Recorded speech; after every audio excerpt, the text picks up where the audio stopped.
కంటే కక్ష సాధింపులు చేయడానికి ప్రాధాన్యత ఇస్తుందంటే ఆయన మన కామెంట్ చేశారు. రెడ్ బుక్ లో నేను ఏం చెప్పా? రెడ్ బుక్ గురించి నేను చాలా క్లారిటీ ఇవ్వాలనుకుంటున్నాను ఈరోజు.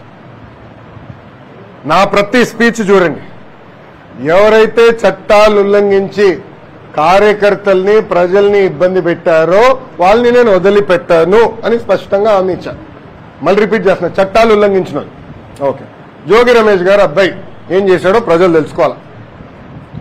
అగ్రిగోల్డ్ భూమి పత్రాలు తీసుకుని ఫేక్ పత్రాలు సృష్టించి అతని పేరుపై ట్రాన్స్ఫర్ చేసుకుని అమ్మేశాడు. అగ్రిగోల్డ్ బాధితులు చాలా మంది ఇప్పటికీ ఇబ్బంది పడుతున్నారు. వాళ్ళకి రావాల్సిన డబ్బులు ఇంకా చాలా ఉన్నాయి. అగ్రిగోల్డ్ భూములపైన ఫేక్ పత్రాలు సృష్టించి అమ్మేశాడు, డబ్బులు సంపాదించాడు. అంటే యాక్షన్ తీసుకోకూడదా? తెలుగుదేశం, జనసేన, భారతీయ జనతా పార్టీ ప్రభుత్వం రేపు లిక్కర్లో కూడా యాక్షన్ తీసుకుంటాం, ఇసుక దండాల్లో కూడా యాక్షన్ తీసుకుంటాం. అంటే అడ్డగోలుగా ప్రజల భూమి దోచేసినా మేమేం పట్టించుకోకూడదా? మేము ఆనాడు హామీ ఇచ్చా, ఊరూరు మాట్లాడా ఎర్ర బుక్ గురించి. ప్రజలకి నేను హామీ ఇచ్చా, ఎవరైతే చట్టాన్ని ఉల్లంఘించారో వాళ్ళని నేను వదిలిపెట్టే ప్రసక్తే ఉండదు అని నేను ఊరూరు మాట్లాడాను స్వామి. ఎర్ర బుక్ పట్టుకుని తిరిగా చూపించా ప్రజలకి. అందుకే ప్రజలు మాకు అంత అద్భుతమైన మ్యాండేట్ ఇచ్చారు. దాని ఒక్కోళ్ళే కాదు, అందరం కలిసికట్టుగా పోరాడడం. దాంట్లో భాగంగా రెడ్ బుక్ ఒక మ్యాండేట్ మాకు. నేను ఊరూరు చూపించా రెడ్ బుక్. నేను ప్రతి పబ్లిక్ మీటింగ్ లో చూపించా. నిన్న ప్రతి నియోజకవర్గంలో మేము గెలిచాం. సో ప్రజలు మాకు అంత క్లియర్ మ్యాండేట్ ఇచ్చారు. సో ప్రజలు కూడా చాలా క్లియర్గా ఉన్నారు. ఎవరైతే తప్పు చేశారో వాళ్ళని వదిలిపెట్టొద్దని క్లియర్గా చెప్తున్నారు. అది అమలు చేస్తాం.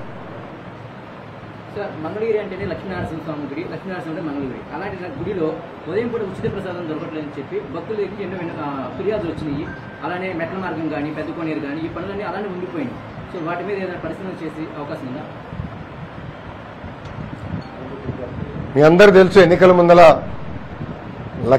నరసింహస్వామి గారు కూడా వ్యక్తిగతంగా నేను కూడా ఆనాడు ఆభరణాలు ఇవన్నీ అందిస్తాం జరిగింది.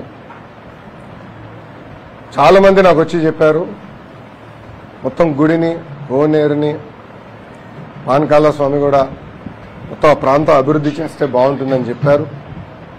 నాకు కూడా చాలా మంది వచ్చి ప్రజా దర్బార్లో కలిసినప్పుడు కొన్ని ఫిర్యాదులు ఇచ్చారు. దాని మేరకు మీరే చూసారు, కొన్ని యాక్షన్ కూడా తీసుకుంటాం జరిగింది. గత 5 సంవత్సరాలు అన్ని వ్యవస్థల్ని గత ప్రభుత్వం భ్రష్టు పట్టించింది. అన్ని ఒక కొలికి తీసుకురావాల్సిన బాధ్యత నా పైన ఉంది. తొలి 100 రోజుల్లోనే మీరు మార్పు చూస్తారు. గుడికి వచ్చేగల నేను అనేక మందితో మాడుతున్నా, ప్లానర్స్తో డిస్కస్ చేస్తున్నా, ఎలా చేస్తే బాగుంటుంది, అభివృద్ధి ఎలా చేస్తే బాగుంటుంది, గెస్ట్ హౌస్లు, కాటేజీలు ఎక్కడ ఏర్పాటు చేయాలి, భక్తులకి ఎలాంటి ఇబ్బంది లేకుండా మనం గుడిని అభివృద్ధి చేస్తే బాగుంటుంది ఆలోచనతోనే ఉన్నా. వాళ్ళతో చర్చించా. అది త్వరలోనే ఆ మాస్టర్ ప్లాన్ ప్రజల ముందర పెడతా. ఇంకా మంగళగిరి నియోజకవర్గ ట్రాఫిక్ కూడా చాలా పెద్ద సమస్య మనకి. ఆల్రెడీ కేంద్ర ప్రభుత్వ సంస్థతో నేను మాట్లాడాను. వాళ్ళు రమ్మని చెప్పా. కమిషనర్ గారి కాంటాక్ట్ నెంబర్ ఇచ్చాను, అధికారుల నెంబర్ కూడా ఇచ్చాను. వాళ్ళందరూ కూర్చొని ఒక మాస్టర్ ప్లాన్ తయారు చేయమని. అంటే ట్రాఫిక్ మేనేజ్మెంట్ ఎట్లా చేయాలి, ఎక్కడ ట్రాఫిక్ లైట్స్ రావాలి, అండర్ పాస్లు రావాలి, మొత్తం మాస్టర్ ప్లాన్ తయారు చేయాలని లక్ష్యంతో మేము పనిచేస్తాం. అవన్నీ కూడా త్వరలోనే ప్రజల ముందలు పెడతాం. వాళ్ళ అభిప్రాయాలు తెలుసుకున్న తర్వాత అవి అమలు చేస్తాం.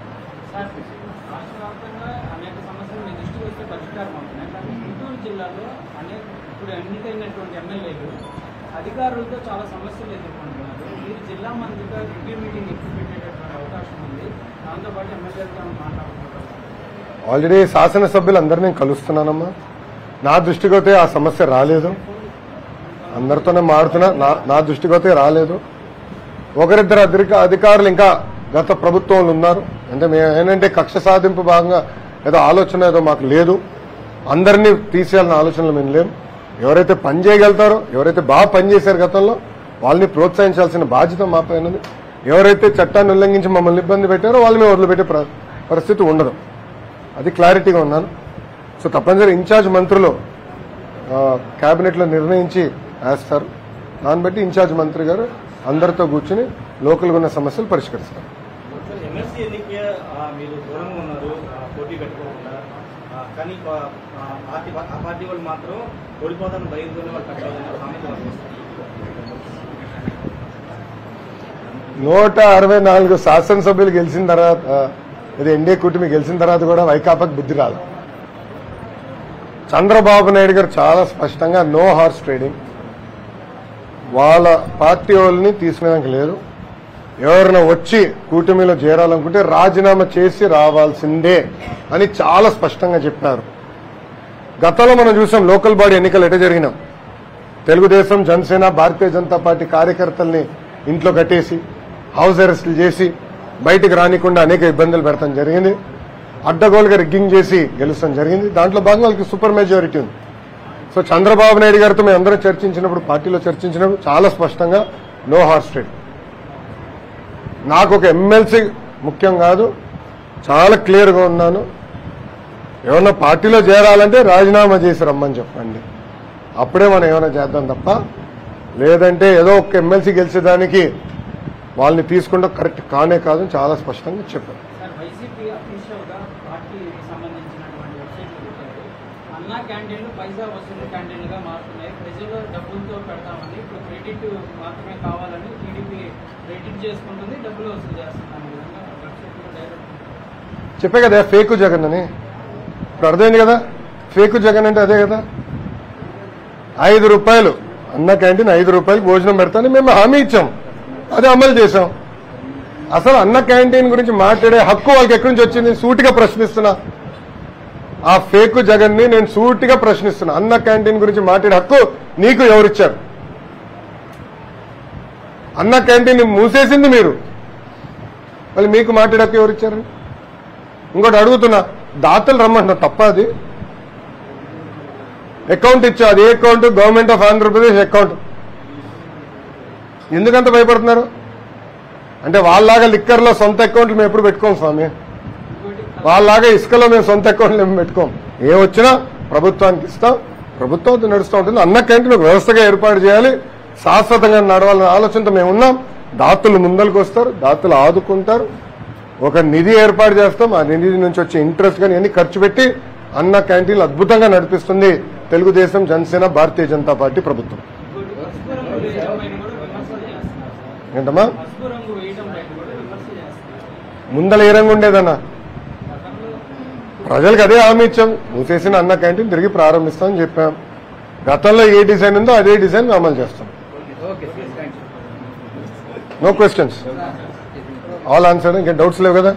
కొన్ని ప్రముఖ కాలేజీలు, యూనివర్సిటీలు అధిక ఫీజులు వసూలు చేస్తున్నాయని చెప్పేసి ఆరోపణలు వస్తున్నాయి సార్. దాని మీద విద్యాశాఖ మీరు ఎలాంటి యాక్షన్ తీసుకోబోతున్నారు? అమ్మా, ఇక్కడ ప్రధానంగా మనం చూస్తే గత ప్రభుత్వం ఫీ రెగ్యులేటరీ కమిషన్ అని ఏర్పాటు చేసింది. దానివల్ల చాలా కాలేజెస్ కూడా మూసుకుపోయినాయి. మీరు ఒక్కసారి చూస్తే నాణ్యమైన విద్య అందించాలి, రీసెర్చ్ జరగాలంటే మంచి ప్రొఫెసర్స్ అవసరం. సో నేను కూడా ప్రైవేట్ యూనివర్సిటీస్తో చర్చిస్తున్నా. 35% ప్రభుత్వం నుంచి పంపించిన విద్యార్థులకి ప్రభుత్వం ఫిక్స్ చేసిన రేటుకే ఛార్జ్ చేయాలి, అది కూడా రీయింబర్స్మెంట్ ప్రభుత్వం చెల్లిస్తుంది. ఆ విధానం ఎలా స్ట్రీమ్ లైన్ చేయాలి, ఆ విధానాన్ని ఎలా ముందలు తీసుకెళ్ళాలి, దానిపైన వాళ్ళతో నేను చర్చిస్తున్నా. గత ప్రభుత్వం దాదాపు 2150 కోట్లు, 2200 కోట్లు సుమారుగా ఫీ రీయింబర్స్మెంట్ బకాయిలు పెట్టిపోయింది. సో ఇప్పుడు చాలా మంది విద్యార్థులు ఇబ్బంది పడుతున్నారు. ముఖ్యమంత్రి గారితో త్వరలోనే మాకు రివ్యూ మీటింగ్ ఉంటుంది, దాంట్లో చర్చిస్తున్నాం. పాత ఫీ రీయింబర్స్మెంట్ విధానం తీసుకొద్దాం అనేది మా లక్ష్యం. సో తల్లిదండ్రులకి, పిల్లలకి ఎలాంటి ఇబ్బంది లేకుండా డైరెక్ట్ గా ప్రభుత్వం ఈ కాలేజ్ యజమాని అకౌంట్లో డబ్బులు వేస్తాం. సో పిల్లలకి ఎలాంటి ఇబ్బంది ఉండదు, వాళ్ళు హాయిగా వెళ్ళి చదువుకోవచ్చు. ఒక నెల అటు ఇటు లేట్ అవుతే అది ప్రభుత్వం బాధ్యత తీసుకుంటుంది. తల్లిదండ్రులకి, పిల్లలకి ఎలాంటి ఇబ్బంది లేకుండా చేయాలనేది మా లక్ష్యం. స్వచ్ఛాంధ్ర కార్పొరేషన్లో ప్రభుత్వంలో జరిగినటువంటి అవినీతిని మీరు ఏ విధమైన చర్యలు తీసుకుంటారు? స్టెప్ బై స్టెప్ వస్తాం స్వామి. ఇప్పుడు మా హెచ్ఆర్డీ డిపార్ట్మెంట్ లో కూడా పెద్ద ఎత్తున కుంభకోణాలు జరిగింది. స్కూల్ కిట్ కొనుగోలులో కుంభకోణం జరిగిందని గౌరవ శాసనసభ్యులే శాసన సభ సాక్షిగా, శాసన మండలి సభ్యులు శాసన మండలి సాక్షిగా నన్ను ప్రశ్నించారు. దానిపైన నేను కమిటీ కూడా వేస్తానని హామీ ఇస్తాం జరిగింది. సో గత ప్రభుత్వంలో ఏ డిపార్ట్మెంట్లో చూసినా కుంభకోణం జరిగింది. అవన్నీ ఒక్కొక్కటి సిస్టమేటిక్ గా బయట పెడతాం, ప్రజల ముందర పెడతాం. తప్పనిసరిగా గతంలో నేను ఇచ్చిన హామీ మేరకు వాళ్ళపైన మేము యాక్షన్ తీసుకుంటాము. థ్యాంక్ యూ అమ్మా. జై హింద్. ఇంకా నిమిషాలు గుడ్. ప్రశ్నించే స్వేచ్ఛ వచ్చింది మీడియా వాళ్ళకి. కరెక్ట్గా చెప్తున్నా కదా. థ్యాంక్ యూ అమ్మా. ఉంటా. Thank you.